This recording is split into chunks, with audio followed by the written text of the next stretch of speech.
do it. We're recording. Hello, Carl. Hello, Debbie. How are you? I'm good, thank you. Brilliant. How are you? Introduce yourself, please, and just give us a little bit of your background, trainings you've done, that type of thing.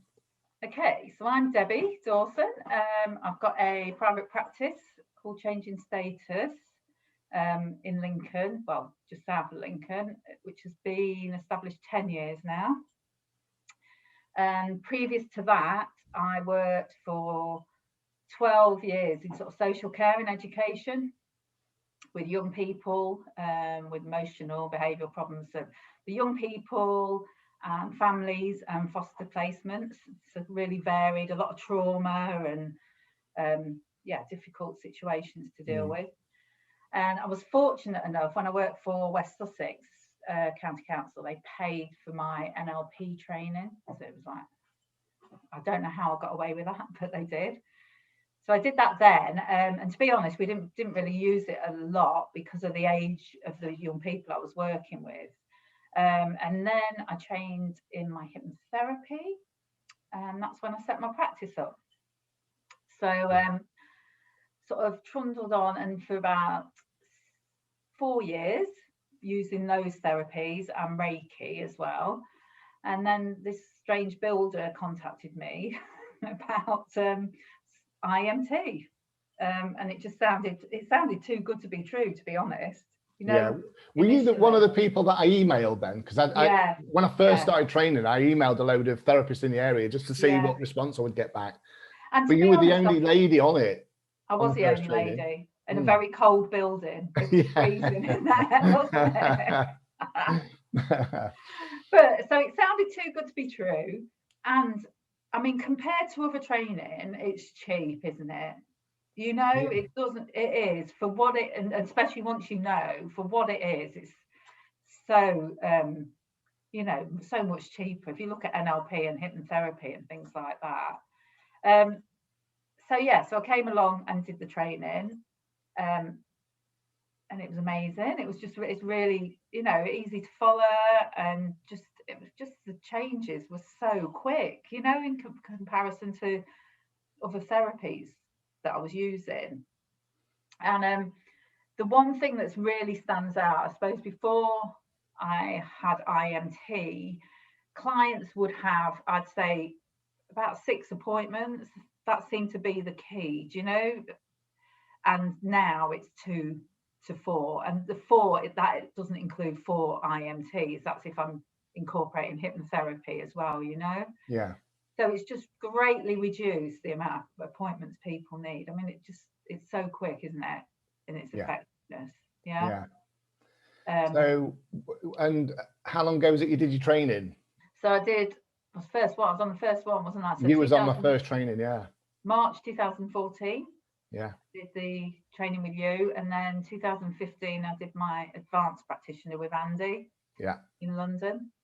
And I honestly never look back. I just love it. I love the fluidity of it. You know, I don't know if you notice, you know, when you're working with people will come in and say, they'll give you, you know, they might come with a certain reason or a certain negative feeling.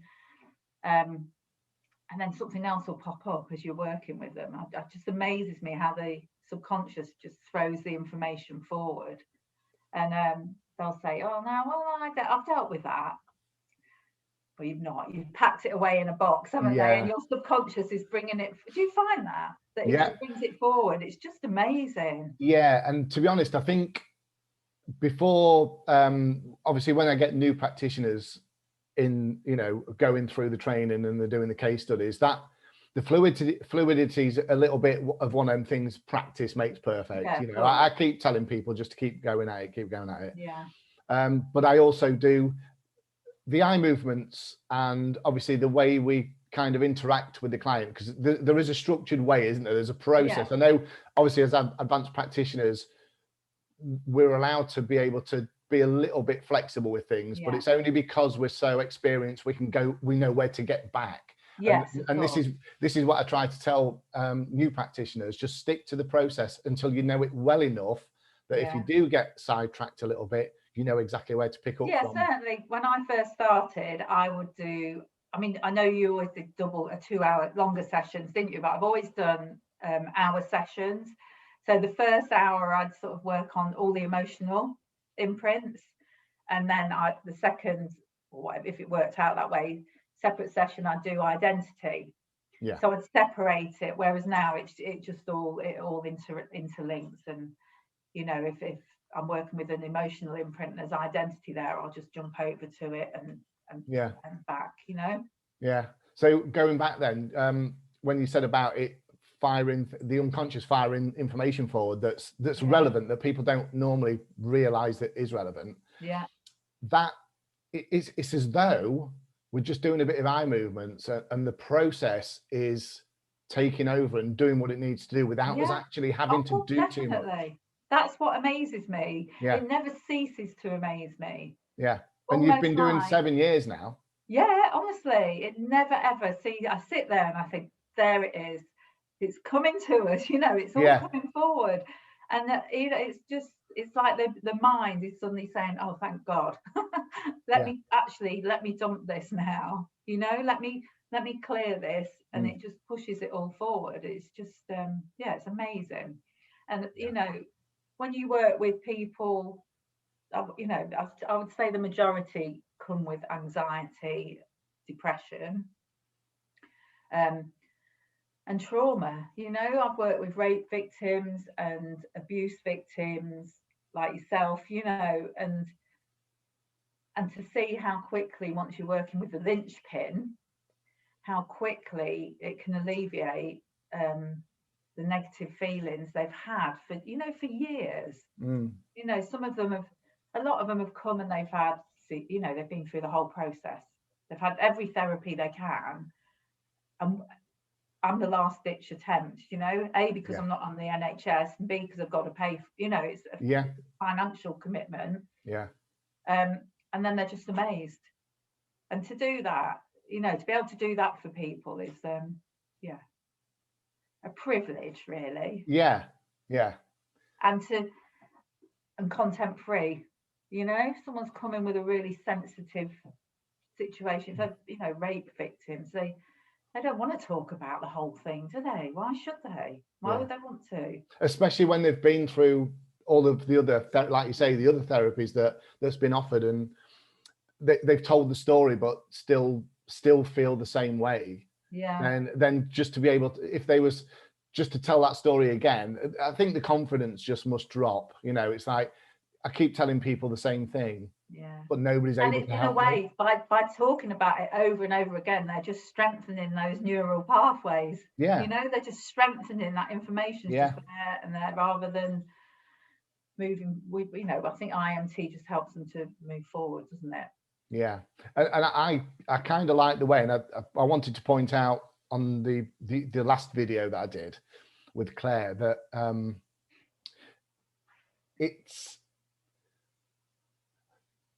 it takes the sting out of it. The IEMT, the whole structure of it takes, I remember talking to a counsellor once. It's non-intrusive, and a lot of the clients I get will say that they feel as though they're, you know, before they come, that they're going to be in floods of tears. They come with packs and packs of tissues, but never break them open, because it doesn't have the same impact as having to discuss it with somebody, to say it out loud again and relive it. But even if they do, the other beauty is, even if they are hit by a wave of deep emotion, you know, upset, you work through it really quickly to disassociate that, don't you? So, you know, they're moved on. And to have someone, you have people sitting there in, you know, with deep emotion coming out and crying, work through it. And then I've had people, they hit hysterics laughing. Yeah.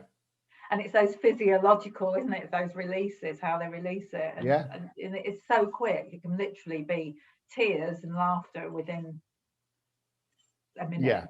Yeah, very much a 180-degree switch on normal therapy, I suppose. I know talking therapies are brilliant in what they do, but if people once they come to us, and if they've done all those things, and for whatever reason it's not got to the bottom of what they need to work with, yeah, then going through what we do is, yeah, they might have to kind of think about upsetting things for a very short term, but then again, chatting about something completely that's not connected and having a bit of a laugh as well. I know people aren't used to that. No, I know. And they sort of look at you when you change the subject and start talking a load of rubbish. They're like, who is this woman's crazy? What is she doing? Yeah. And then you go back and go, right, so you know that image? Can you access that now? And they're like, no, I just can't get it. And then really it shocks them, doesn't it? But also the identity work, I mean that's really powerful, isn't it? Yeah. It's like updating the person, sort of slotting them all back into place. Do you know? Yeah, because we go through life. Not every identity thing fits into this, because there's lots of different reasons why we've got to work with identity. But for the people who, for instance, like when you describe the slotting them back together, that kind of works for people who have tried to be somebody that they're not because they have to be. I think so. I was going to use I think it brings them back to their authentic self. Yeah. Who they really are. Yeah. You know? Yeah. Not how they've been perceived by other people and the role they've had to play in their family, or do you know? You know, or yeah, because we do shift our identity like by the minute, don't we? It depends what situation we're in. We have to. Yeah. But some people don't feel comfortable in certain situations. I've had it at work before, where I've been on site and been a site manager alongside people that I used to work with on the tools, and there's a real issue as where that line is. You know, and for me to be able to do a managerial job is tough when I've worked with these people as well, definitely, alongside them. You know, so for me that's really, that has been an issue for me. I just with all my the other experience, it's in social care and education, and I think IEMT is like the key. I just wish we could take it into those sort of areas. Not just those areas, mental health in general, isn't it? Just get the word out there how powerful it is, and be able to do the work for the people that really need it. I think targeting, say, the younger people, especially. I used to stay clear of school kids. But I get a lot of parents now bringing school children to me because, for whatever reason, they've got a bit of anxiety or there's something going on. Most of those kids aren't going to talk to parents. I didn't with my parents. My kids didn't tell me anything. It kind of just goes on and on. But they can come here thinking they're going to have to talk to me. I do most of the talking in my sessions, and I'm sure you do with yours. Because we put all the information that we feel they need in the session to them. They can process that how they want, but again, they don't have to disclose anything to us that they feel embarrassed about. Because obviously, kids, there's a lot of that about, especially as they're getting older, and there's changes happening and stuff, and things are happening at school or whatever. For them not to be able to have to vocalize what's going on inside here and for still be able to help them, it's amazing.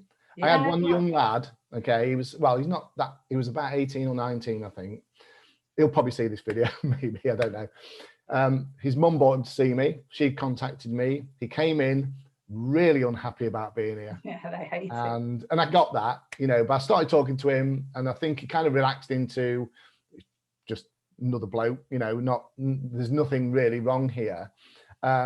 We went through his stuff, and as we got through, we'd been through CAMS and stuff when he was at school, and obviously he's left school.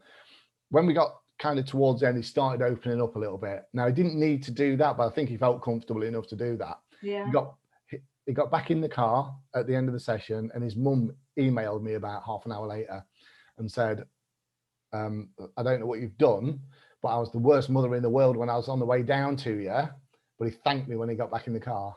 Oh, I know. So that's amazing, Yeah, definitely. And I only do IEMT. I've got a little techniques that I throw in. to be honest, Carl, that is what I work with the majority of the time. You know, that is it. And if I need to add some hypnotherapy in at the end, I will. But overall, IEMT is what I work with. Yeah. Except for my new Sober You. Just tell us a little bit about that. So I have launched a new element to sort of separate from changing status, really, called Sober You, which works with people that fall in the grey area of drinking. So it's not like your stereotypical rock bottom. They're not physically dependent, it's not replacing detox centres or anything like that. If they need that, that's where they need to go. But it's, people that just find that alcohol is playing a bigger role in their life than they want to, or their off switch doesn't work and they just think they'll feel better. And I've sort of set it up with a 30-day sort of course, so they can do 30 days and have a break and then further beyond. But IEMT still plays a really key role in it, because it's about their identity, because God, it's huge identity with drinking. This is what I do, I'm a party girl, or go down the pub with the lads, and it's hard, it's really hard. So the IEMT is really powerful for that. All the emotions, if someone comes and they are sort of wanting to stop permanently, the feeling they get when they think about not drinking again is a negative one ultimately. So we use it for that, So it just plays a role in all areas of significant in that, actually. Addiction and alcohol, and it's also linked in with identity. Good. And numbing out anxiety. It's the self-medication. Definitely. That's a big issue. Well, good luck with that. Hope it goes well. I know you've had it up and running for a little while now, haven't you? It's only when did I start? Just before Christmas. But there's a new website going out for that in a couple of months. So Sober You will have a website and changing status. But equally, it's like, oh gosh, the thing is, I think Sober You, I'd like to do groups, because I don't want to step away from the work I do with changing status, because that's my, it's my passion, really, the whole thing. So it's just balancing it. And at the minute, I'm, really busy, obviously, at the moment. So I don't know where I'd fit a group in. I've got to. It'll come round eventually. Just take your time and do it right. That's the thing, isn't it? You want to make, and this is obviously why you're pausing a little bit, maybe. Yes. You want to make sure it's right. It's got to be right, and it's got to be balanced, doesn't it, with everything else. So would you recommend the training then? IEMT training? Not with me though. Of course I would. God, of course I would. The more people that know about it, the wider we get it out there, don't we? And hopefully one day it will get regulated and recognised. 100%. I mean, I don't think people realise how powerful it is.